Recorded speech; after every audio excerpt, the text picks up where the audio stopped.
கல்வி பொருளாதார விழிப்புணர்வு இயக்கத்தின் மாநில துணைச் செயலாளர் அண்ணன் இரா ஐயங்கார் அவர்களின் நினைவேந்தல் நிகழ்வை தலைமை வகித்து உரையாற்றி அமர்ந்திருக்கிற மதுரை புறநகர் தெற்கு மாவட்ட செயலாளர் தம்பி காளிமுத்து அவர்களை முன்னிலை வகித்து நிகழ்வை சிறப்பித்துக் கொண்டிருக்கிற மாவட்ட செயலாளர்கள்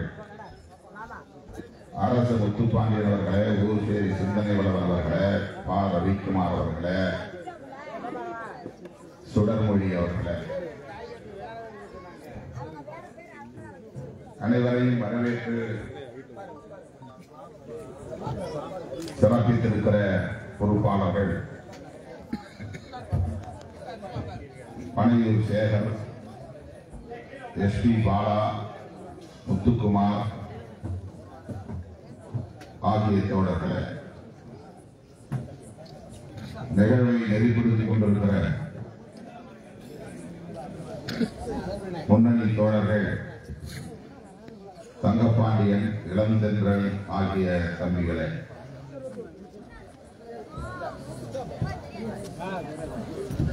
இந்த நிகழ்வில் பங்கேற்று அண்ணன் ஐயங்காளை அவர்களை நினைவு கூர்ந்து அவருடைய பங்களிப்புகளை போற்றி உரையாற்றி அமர்ந்திருக்கிற கட்சியின் மூத்த தோழர்கள் ஏசி பாலரசு அவர்களே, ஆற்றலரசு அவர்களே, எண்ணாளன் அவர்களே, கனியமுதல் இளவன் கோதை, கூக்கா பாவலன், பிபி இன்குலாப், செல்லப்பாண்டியன், கலைவாணன், பாண்டியம்மா, வழக்குரையர் விஜயன் உள்ளிட்ட முன்னணி பொறுப்பாளர்கள்,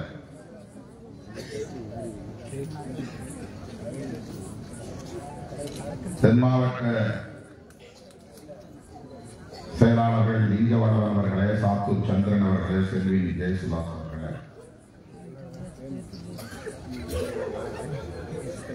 மற்றும் இந்த நிகழ்வை ஒருங்கிணைத்திருக்கிற முன்னணி பொறுப்பாளர்கள் முருகேசன், சுமதி, நன்மதி, வெண்ணிமுத்து, மாணிக்கம், கண்ணன், ஜெயபாண்டி, ஆறுமுகம், கணேசன், ராஜா, ஸ்ரீ ராஜாத்தி, பிரபாகரன், காளீஸ்வரி ஆகிய தோழர்களே, கல்வி பொருளாதார விழிப்புணர்வு இயக்கத்தின் மாநில துணைச் செயலாளர்களே, மதுரை மாவட்ட பொறுப்பாளர்களே, தொகுதி நிர்வாகிகளே, ஒன்றிய நிர்வாகிகளே, துணைநிலை அமைப்புகளின் மாவட்ட அமைப்பாளர்களே, துணை அமைப்பாளர்களே, பகுதி வட்ட நிர்வாகிகளே, நன்றியுரை ஆற்றவிருக்கிற ஒன்றிய பொருளாளர் திருப்பரங்குன்றம் சுந்தரராஜ் அவர்களே, திருக்குறள் கிருஷ்ணன் அவர்களே,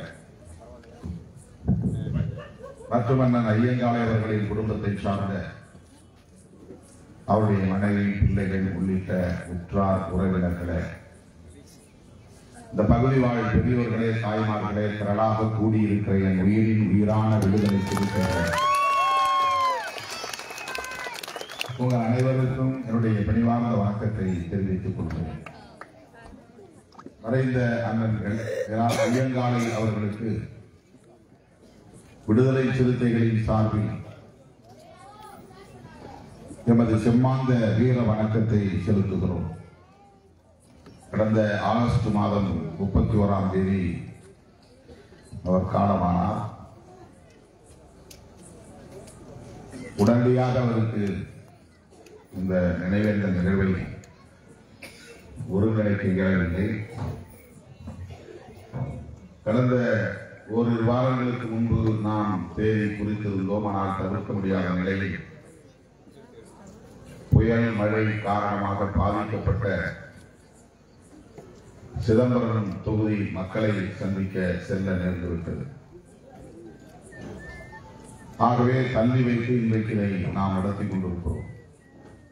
அதுவும் 6 மணிக்கு இந்த நிகழ்ச்சியை நடத்துவதாக நாம் திட்டமிட்டிருந்தோம். வழக்கம் போல திட்டமிடாத பல நிகழ்ச்சிகள் வழியிலே ஆங்காங்கே தோழர்கள் ஏற்பாடு செய்த நிகழ்ச்சிகளை எல்லாம் முடித்துக் கொண்டு இங்கே வருவதற்கு இவ்வளவு காலத்தால் நேர்ந்துவிட்டது.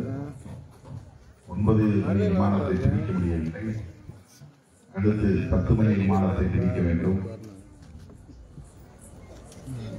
யாரும் பேச வேண்டாம், நீங்கள் பேசினால் போதும் என்று சொன்னார்கள். இருந்தாலும் கூட ஆளுக்கு ஒரு 2 நிமிடங்கள் அண்ணன் அவர்களை நினைவு கூர்ந்து பேசுங்கள் என்று நான் கேட்டுக்கொண்டேன். மேலும் பலர் பேச இயலவில்லை. அண்ணன் ஐயங்காளை அவர்கள் ஒடுக்கப்பட்ட மக்களுக்காக கடந்த காலங்களில் இவ்வாறெல்லாம் பணியாற்றி இருக்கிறார் என்பதை நேரத்தின் அருமை கருதி சுருக்கமாக தோழர்கள் எடுத்துரைத்தார்கள்.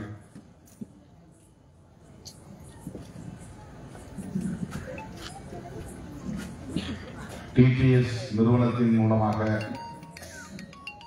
அவர் இந்த பகுதியில்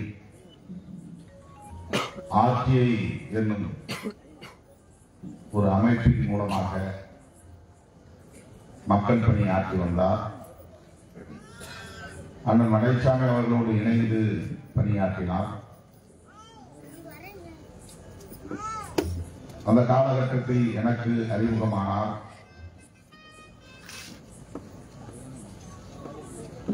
சந்தித்த நாளிலிருந்து என் மீது அவர் மிகுந்த பற்றுதலை கொண்டிருந்தார். அப்படி இந்த உறவு மென்மேலும் வலுப்பெற்று அம்பேத்கர் கல்வி மையம் என்கிற அமைப்பின் கீழ் அவர் செயல்பட்டுக் கொண்டிருந்தாலும் விடுதலை சிறுத்தைகள் கட்சியிலேயே இணைந்து நான் செயல்பட விரும்புகிறேன் என்று வந்து கட்சியிலே இணைந்து மாவட்ட செயலாளராகவும் பொறுப்பேற்று திறம்பட செயலாற்றினார். எல்லா கட்சியிலும் இருப்பது போல் உட்கட்சி முரண்கள் நம்முடைய இந்த பகுதியிலும் இருந்தது. அடிக்கடி இந்த முரண்கள் என்னுடைய கவனத்திற்கு வரும். அவர் இதிலும் சற்று பிடிவாதமாக இருக்கக்கூடியவர், இறுக்கமாக இருக்கக்கூடியவர். ஆனாலும் கூட நான் சொன்னால் அதை ஏற்றுக்கொண்டு அதற்கு ஏற்ப இணக்கமாக இருந்து செயல்பட்டவர். என்னுடைய வார்த்தைகளுக்கு அந்த அளவுக்கு அவர் மதிப்பளித்திருக்கிறார் என்பதை இந்த நேரத்தில் பதிவு செய்வது என்னுடைய கடமை. இங்கே வெண்கல சிலை நிறுவப்பட வேண்டும் என்று அவரிடத்திலே முதலில் ஆலோசனை கொடுத்தேன். சமூக விரோதிகள் சின்ன உடப்பிலே தியாகி இமானுவேல் சேகரன் சிலையின் தலையையும் பெருங்குடியில் புரட்சியாளர் அம்பேத்கருடைய சிலையில் இருந்து தலையையும் சேதப்படுத்திவிட்டார்கள். தலைகள் இல்லாத சிலைகளாக இருந்தன. உடனடியாக இமானுவேல் சேகரன் சிலை மாற்றி புதிதாக ஒரு சிலை நிறுவப்பட்டு விட்டது. ஆனால் பெருங்குடியிலே அது நிறுவப்படாமல் நீண்ட காலம் கிடப்பிலே போடப்பட்டிருந்த சூழல். அப்போது அவர் மாவட்ட செயலாளர் என்ற நிலையிலே வெண்கல சிலைதான் வைக்க வேண்டும், இதை பிரமாண்டமான முறையிலே வைக்க வேண்டும், இன்குலாப் உள்ளிட்ட முன்னணி தோழர்களோடு இணைந்து அந்த ஏற்பாடுகளை செய்ய வேண்டும் என்று நான் கேட்டுக்கொண்டேன். மேடையில் இருக்கிற அத்தனை பேருடைய பெயர்களையும் சொல்ல வேண்டும்.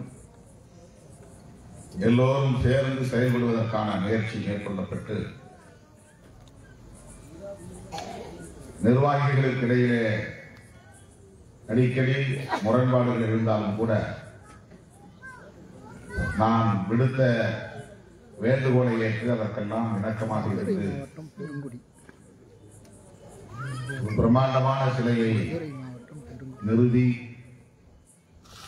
தமிழகத்தின் முதலமைச்சர் தலைவர் ஸ்டாலின் அவர்களை அழைத்து வந்து திறந்து வைத்தோம்.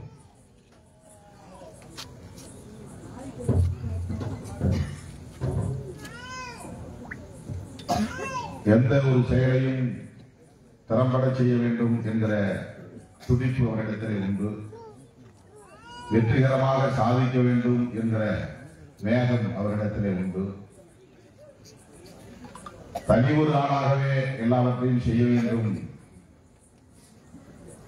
என்று நினைக்கக்கூடியவர்.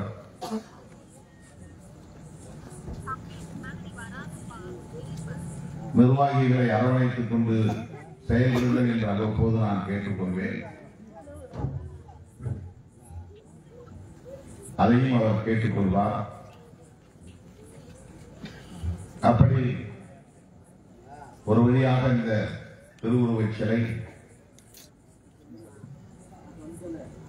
மிகச் சிறப்பான முறையிலே நிறுவப்பட்டு இன்றைக்கு கம்பீரமாக நின்று கொண்டிருக்கிறது. இந்த மாவட்டத்தை சார்ந்த அமைச்சர் மூர்த்தி அவர்களும் இந்த விழாவிலே பங்கேற்றார் என்பது கூடுதல் சிறப்பு. மேலும் ஒரு சில அமைச்சர்களும் அந்த நிகழ்வுகளை பங்கேற்றார்கள்.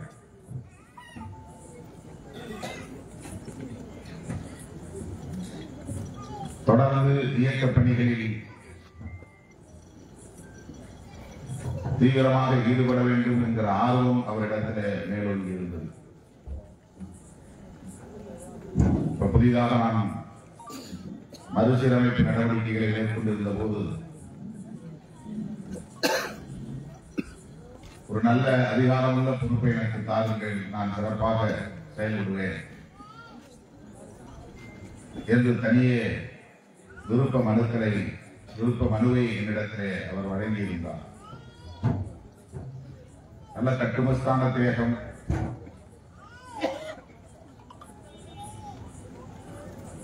உடல்நலத்தை சீராக வைத்திருந்தார். சற்றும் நாம் எதிர்பார்க்கவில்லை. இன்னும் ஒரு சில 10 ஆண்டுகள் நலனோடு வாழக்கூடிய அளவுக்கு அவர் ஆரோக்கியமாகத்தான் இருந்தார். ஆனால் நம்ப முடியாத அளவுக்கு அந்த அதிர்ச்சியான தகவல் வந்து சேர்ந்தது. உள்ளபடியே நான் பதறி போனேன், பதைத்து போனேன்.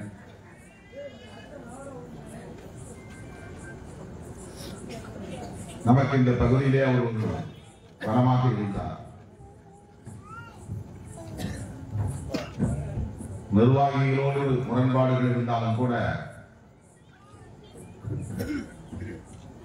அவர் இந்த பகுதியில் ஒடுக்கப்பட்ட மக்களுக்கான ஒரு பாதுகாவல் அரண் போல இருந்தார். பேசிய தோழர்கள் எல்லோரும் அதை சுட்டிக்காட்டினார்கள்.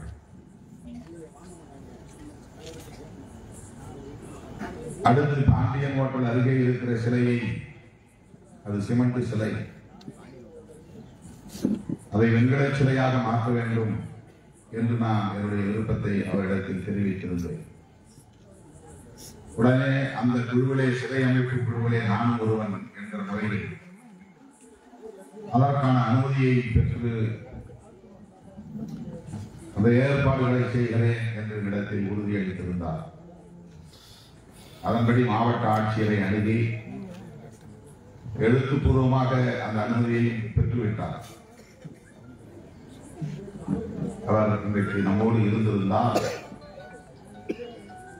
அந்த சிலையை மாற்றி வெண்கல சிலை வைப்பதற்கான வேலையை ஈடுபட்டிருப்பார். நம்முடைய இயக்கத்தின் முன்னோடிகளும் அதை மாற்றி புதிய சிலையை நிறுவ வேண்டும் என்கிற ஆர்வத்தோடு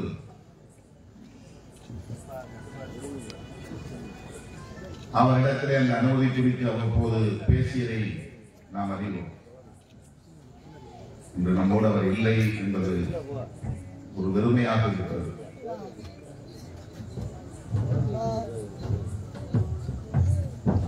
அவர் விட்டு சென்ற பணிகளை செய்வதற்கு குடும்பத்தில் நாங்கள் தயாராக இருக்கிறோம் என்று அவருடைய மகன் ஆகியோர் நம்மிடத்திலே வந்து பேசியது ஒரு நம்பிக்கையை நமக்கு தந்திருக்கிறது. குடும்பத்தை அரசியல்படுத்தி இருக்கிறார். இயக்கத்தில் இணைந்து பணியாற்றுவதற்கான பக்குவத்தை அவருடைய பிள்ளைகள் பெற்றிருக்கிறார்கள் என்பதை அறிந்து நான் உள்ளபடியே பெருமைப்படுகிறேன். இப்படித்தான் திராவிட இயக்கங்கள் எல்லாம் வளர்ந்து இன்றைக்கு தொடர்ந்து ஆட்சியில் இருக்கக்கூடிய அளவுக்கான வலிமையை பெற்றிருக்கின்றன. 1967 காங்கிரஸ் கட்சியை வீழ்த்தி ஆட்சியை கைப்பற்றிய திமுக அதிமுக மாறி மாறி கிட்டத்தட்ட 60 ஆண்டுகளாக தமிழ்நாட்டை ஆளுகிறார்கள் என்றால் திராவிட இயக்கங்கள் அந்த அளவுக்கு குடும்பமாக இந்த இயக்கத்தை வளர்ப்பதிலே தங்களை ஈடுபடுத்திக் கொண்டார்கள் என்பதுதான் வரலாறு. இன்றைக்கு தமிழ்நாட்டிலே திமுக அதிமுகவுக்கு அடுத்தபடியாக